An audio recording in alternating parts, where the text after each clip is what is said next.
Today we're going to talk about making the strongest coffee, the harmful effects of caffeine, as well as coffee in comparison to sports drinks. Most people drink coffee to get the strongest burst of energy to get them through late night studying or writing outlines for speech presentations. Different brewing techniques can lead to a higher caffeine content. Interestingly, espresso actually has the least amount of caffeine in it due to its shortest brewing time, while black coffee from a traditional coffee maker will lead to more caffeine, which will give you more energy.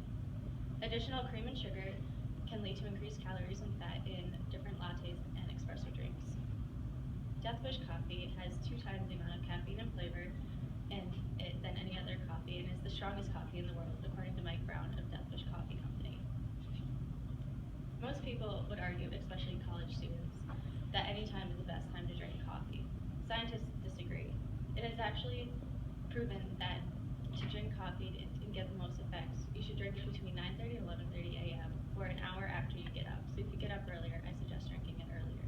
This is because of cortisol levels and hormone levels in the body. Hormone levels tend to be higher when the person first wakes up and then decrease about an hour after they wake up. Most of the population relies on coffee to get them through the day, but can also have different side effects.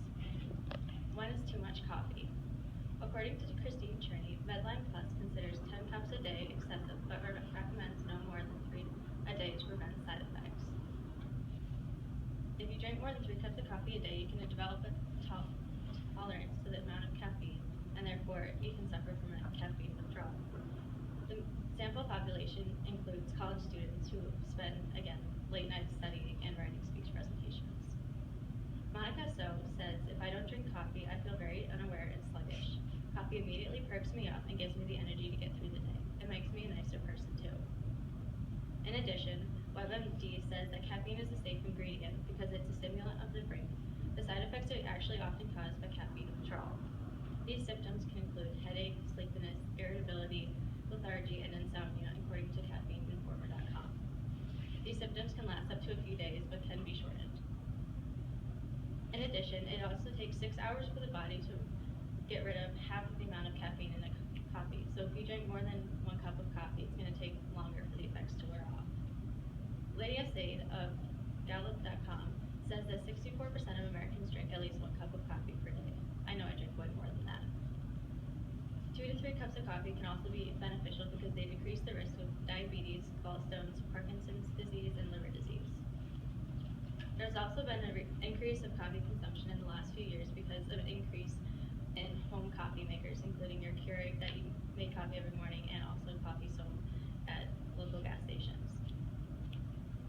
Next, we're going to look at the effectiveness of sports drinks compared to coffee when looking at their caffeine content. Many people argue that sports drinks have more caffeine in them and will give you a bigger burst of energy than coffee does, which is not true. It has been proven by scientists that Monster and Red Bull have less caffeine in them than coffee does and include additional supplements that can be potentially harmful. Caffeineinformer.com says, in addition to caffeine, energy drinks contain amino acids, vitamins, and herbs, and they also contain artificial preservatives, flavors, and food dyes. They're also very high in sugar and can often contain up to 13.5 teaspoons of sugar in a 16-ounce can. Coffee has a higher concentration of caffeine, which can also lead to more immediate effects and give you a higher boost of energy quicker. Caffeine Informer also states that a 16-ounce can of Monster has 160 milligrams of caffeine, while a 16-ounce cup of coffee contains 330 milligrams of caffeine. That's over twice the amount of caffeine in a cup of coffee. According to Gallup.com, the poison centers across the country have logged in over 1,600 reports involving energy drinks in the first 6 months of last year. Energy drinks in excess can cause death. An excessive amount of energy drinks can be just drinking 2 energy drinks in a 24-hour period. That's not very much. So if you're in need of a caffeine buzz, definitely go with coffee to get an immediate boost. In conclusion, coffee is really important in the lives of college students. Sports drinks sound great, but if you want the caffeine boost, definitely go with